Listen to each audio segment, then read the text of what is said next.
Olá, tudo bem? Graça e paz a todos. Meu nome é Marlon, sou professor de ensino religioso no Colégio Batista de Itapevi, e na Escola Batista de Itapevi, onde eu tenho uma honra muito grande de lecionar lá. O vídeo de hoje é um vídeo direcionado, é uma aula direcionada para a turma do nono A de ensino religioso. Então, a turma do nono A que estuda comigo, disciplina ensino religioso, é a aula de número 1 do segundo bimestre. Aula de número 1 do segundo bimestre. Antes de tudo, primeiramente eu quero saudar a todos, dizer que eu estou com muita saudade de todos vocês. Tenho orado todos os dias por vocês e a minha oração é que Deus os proteja, que Deus os abençoe e que nessa pandemia, nessa crise toda, vocês estejam bem aí junto com a família de vocês, tá bom? Espero que logo isso passe e juntos possamos voltar ali na nossa sala de aula e caminhar juntos, tá bom? Nosso primeiro bimestre nós tratamos sobre ética e agora no segundo bimestre vamos dar um salto, vamos caminhar, vamos falar sobre cidadania e convivência. Cidadania e convivência. Eu creio que esse é um tema muito importante, conecta com o termo, com a ideia de religiosidade, porque desde que o mundo é mundo, em que a sociedade existe, todos os valores estão pautados sobre religião. A religião, ela pauta todos os valores morais, éticos, sociais e culturais. Não é? Então, dentro desse eixo social da religião, é o que nós trabalhamos cidadania e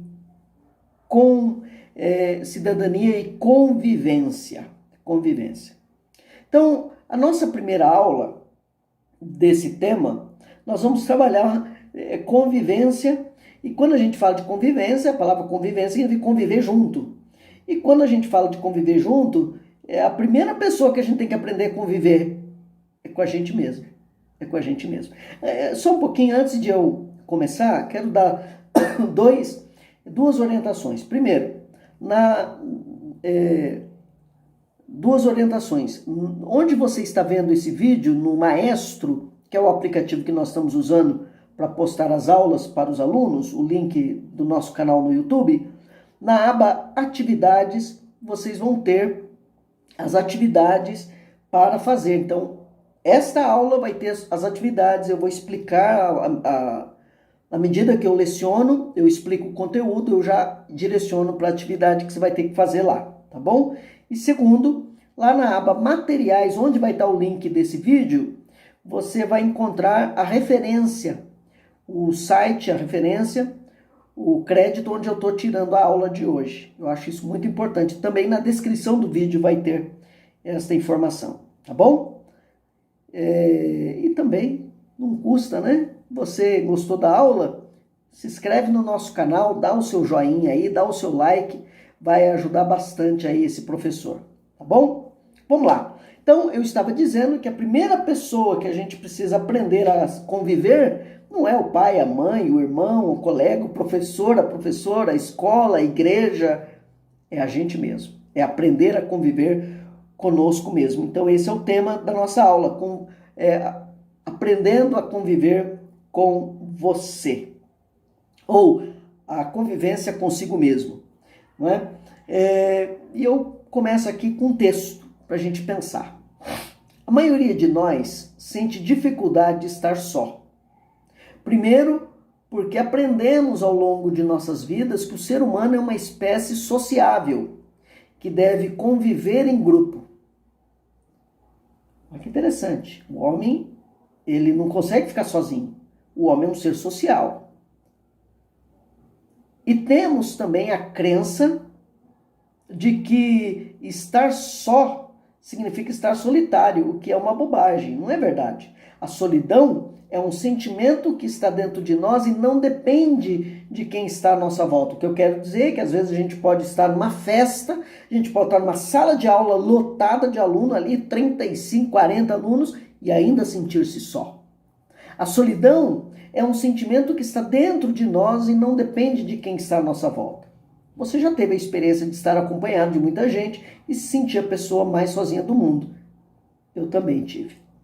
Conviver com você é conviver com tudo que você é, de bom e de ruim. Conviver consigo mesmo é conviver com aquilo que você tem de qualidades e defeitos. Mas nós arrumamos diversos subterfúgios, desculpas para fugir de nós mesmos porque temos medo do que somos, ou não aceitamos o que somos, ou não sabemos quem somos. É ir descobrindo quem você é.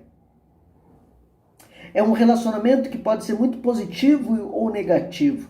Você sabe de verdade do que você gosta, as coisas que te dão alegria, o que te incomoda, os defeitos que você gostaria de modificar, as virtudes que você possui? Você sabe? Pegue um papel, uma caneta, faça uma lista rápida dos seus defeitos, suas virtudes. O que acontece? É difícil? Para responder a essas perguntas simples, você precisa se conhecer muito bem. E para se conhecer muito bem, é necessária a convivência diária consigo mesmo. Quantas pessoas conseguem passar o domingo sozinhas, em casa, felizes, se dedicando às atividades do que gostam?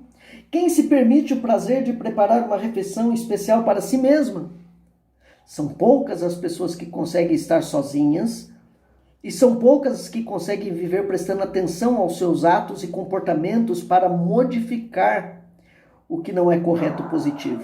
Mas esse é um caminho eficiente para quem deseja aprender a conviver consigo mesmo. Eu acredito que às vezes a dificuldade de nós ficarmos em silêncio, desligarmos um pouco o fone de ouvido, desligarmos o celular, o videogame, fechar a porta do quarto, ficar sozinho, é que a gente começa a ouvir o nosso pensamento e isso traz conflitos. Apresente-se a você mesmo sem medo e descubra tudo o que você é. Aceite suas dificuldades, pois esse é o primeiro passo para a modificação. Assuma seus erros, sua imperfeição, se dê o direito de agir em conformidade com seus sentimentos e desejos, mas faça isso de forma positiva, sem prejudicar outras pessoas, de acordo com os valores equivalentes a uma pessoa madura.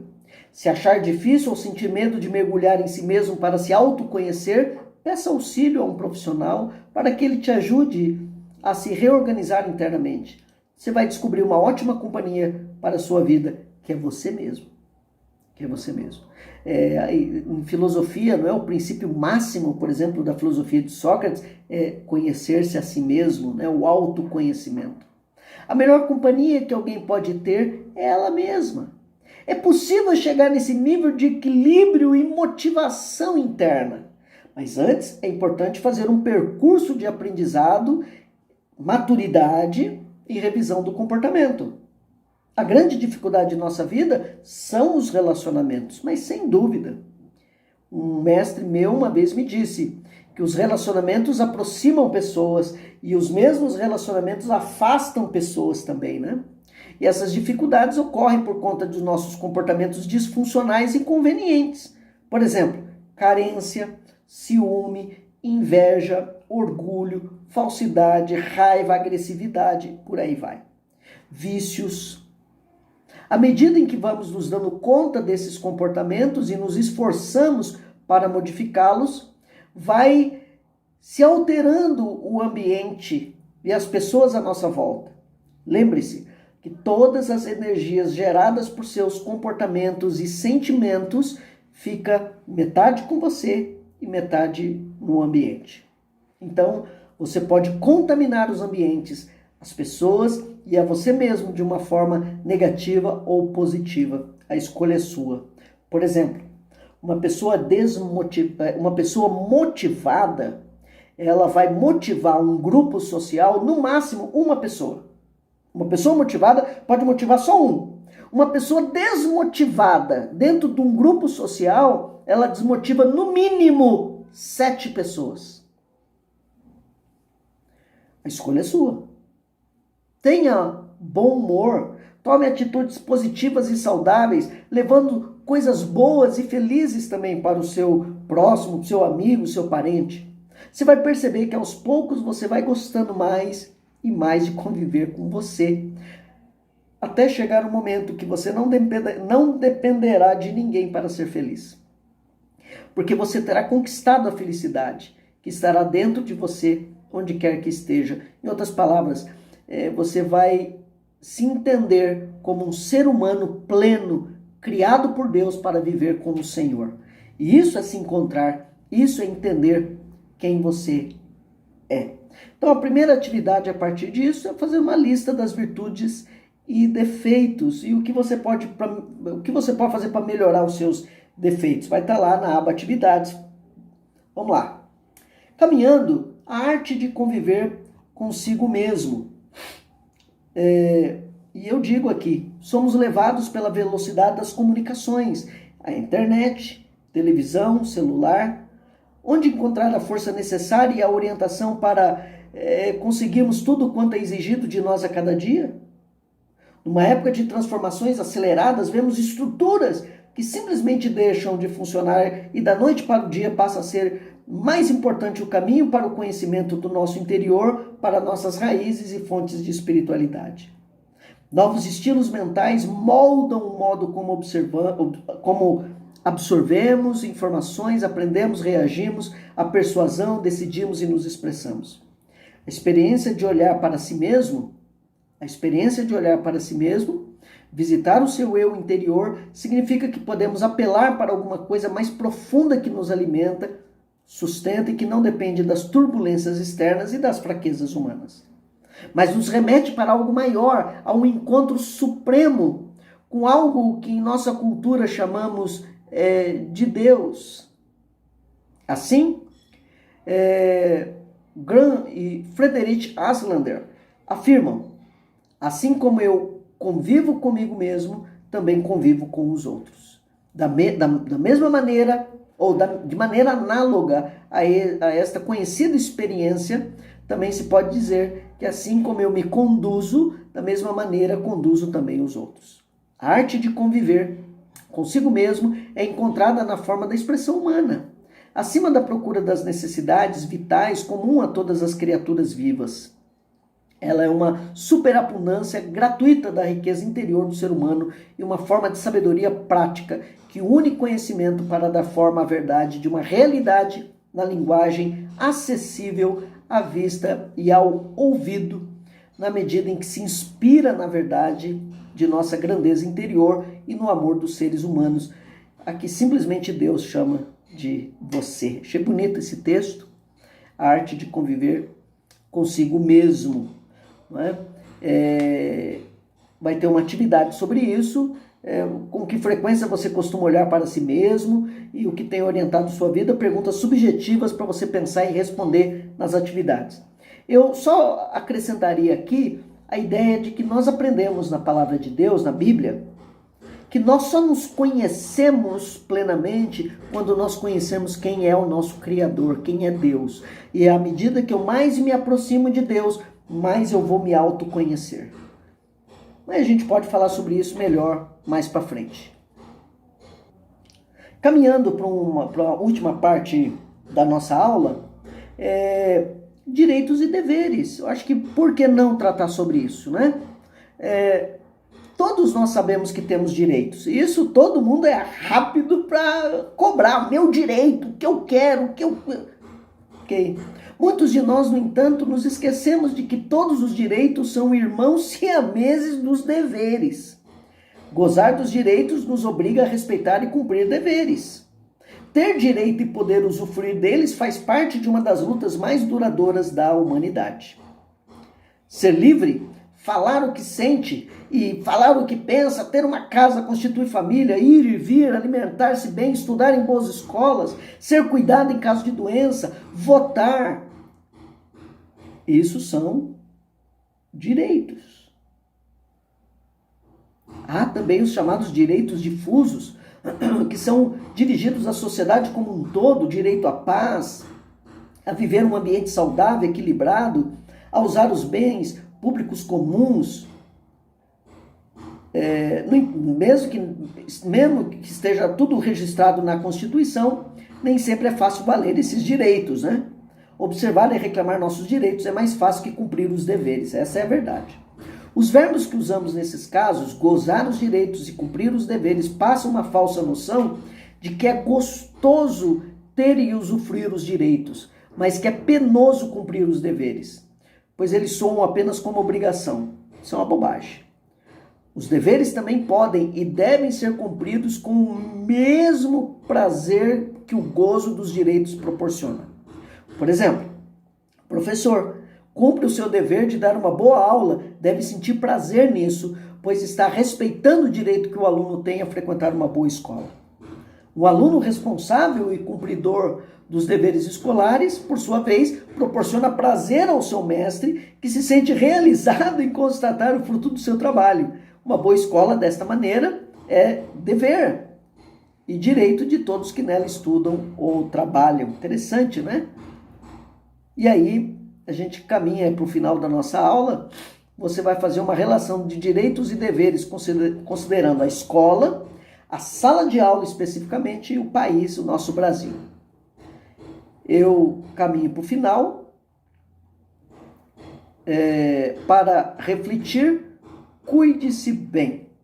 Afinal, terás que conviver consigo mesmo todos os dias da tua vida. Uma frase do José Lúcio. Para a gente concluir a nossa aula, algumas coisas que nós lemos aqui, discutimos rapidamente, me chamaram muita atenção. Primeira delas, a pessoa mais difícil que a gente tem que lidar a vida inteira é nós mesmos. Nós somos, às vezes, o nosso próprio inimigo. Isso é verdade. Mas você nunca vai poder deixar de ser você. Seja branco, preto, baixinho, alto, gordo, magro, pobre, rico, crente, ateu. Você nunca vai deixar de ser você. Você nunca vai poder, mesmo que você faça uma plástica, essencialmente você continua sendo você. Você precisa aprender a lidar com você. Ok? Precisa aprender a lidar com você. Segundo lugar, o maior inimigo de nós mesmos, que somos nós, é o nosso orgulho. É a nossa arrogância, é a nossa prepotência. E isso é algo que a maturidade vai quebrando. A gente vai aprendendo a ser humilde, a ser uma pessoa boa, que aprende a ouvir mais e falar menos, aprende a exigir os direitos, mas também a cumprir com muito prazer os nossos deveres. Porque cumprindo os meus deveres, eu vou estar também atraindo para mim os meus direitos. E eu concluo aqui a nossa aula, né? Aquilo que eu já falei, eu quero repetir e explicar melhor. Nós só podemos nos conhecer a nós mesmos a partir do nosso conhecimento de Deus. Porque Deus é o nosso Criador. E é nele que encontramos a nossa felicidade, é em Deus que nós encontramos a nossa plenitude, é em Deus que nós encontramos a nossa maior qualidade, não é? De filhos de Deus, né? De pessoas que creem nele, que esperam dele um mundo melhor. E quando nós conhecemos a Deus e, portanto, nos autoconhecemos, nós chegamos à conclusão de que nós não precisamos conviver com os nossos defeitos. Nós podemos mudá-los. Nós podemos ampliar as nossas qualidades. Eu já errei muito na vida também. Eu também tenho meus defeitos. Mas a gente precisa continuar nos nossos defeitos. A gente precisa continuar com aquilo que a gente não gosta de nós. E eu não estou me referindo a uma fisionomia, ou cor da pele, ou família. Eu estou falando de nós, o que está dentro de nós. Eu não preciso continuar convivendo com partes de mim que eu não gosto. Eu posso mudá-los. Eu tenho poder para isso. Como? Sendo mais maduro, aprendendo a ser mais paciente, aprendendo a ouvir mais e falar menos, aprender a não ser arrogante, não ser orgulhoso, a ser mais amigo, a ser mais educado, a cumprir melhor os meus deveres antes de exigir os meus direitos, e aí vai caminhos que a gente pode escolher para viver bem. Ok, queridos? Nós chegamos ao final da nossa aula, falamos aí sobre cidadania e convivência. E primeiro, aprender a conviver consigo mesmo. Na próxima aula, nós vamos aprender aí sobre a convivência com o outro e as dificuldades, né, da convivência com o outro, e depois uma outra aula, convivência com Deus, finalizando com a quarta aula, cidadania, tá bom? Então, não perca as próximas aulas aí, tá? Quero agradecer mais uma vez, mandar um beijo a toda a turma, dizer que eu estou morrendo de saudade de vocês e espero que logo a gente esteja de volta aí, né, na sala de aula, com todos aí, meus irmãos e minhas irmãs, tá bom? Quero pedir a vocês duas coisas. Primeiro, gostou do vídeo? Assistiu a aula até o final? Dá o seu like, se inscreve no nosso canal aí, para quando a gente ter uma aula, você receber a notificação aí no seu celular, tá bom? E dá o seu like, não esquece. E em segundo lugar, vai lá no Maestro, lá na aba materiais vai estar o crédito dessa aula e na descrição do vídeo também. E na aba atividades vai estar lá as atividades com relação a esta aula, tá? Faz aí, pense, use esse tempo para pensar, tá bom? Deus abençoe a sua vida, um abração aí para sua família, ó, cuidado, não sai de casa não fica aglomerado não, viu? Coronavírus aí, o Covid-19 tá por aí, e é perigoso, então vamos obedecer aí a escola, vamos obedecer aí as organizações de saúde, o nosso governo, os governantes, né? E vamos respeitar esse momento de quarentena e ficar em casa. E fique em casa, leia um bom livro, estude, faça suas atividades, as outras disciplinas, pega firme aí, porque sem dúvida nenhuma, tudo logo vai passar e a gente vai estar junto aí na escola novamente, tá bom? Ame-se, acima de tudo, ame-se. Cuide de você, tome conta daquilo que é mais precioso para você, que é a sua vida, é o seu corpo, é a sua mente, é o seu espírito, é o seu coração, é você. Você tem que ser a pessoa mais importante na sua vida, tá bom? Deus abençoe você, meu querido. Até mais!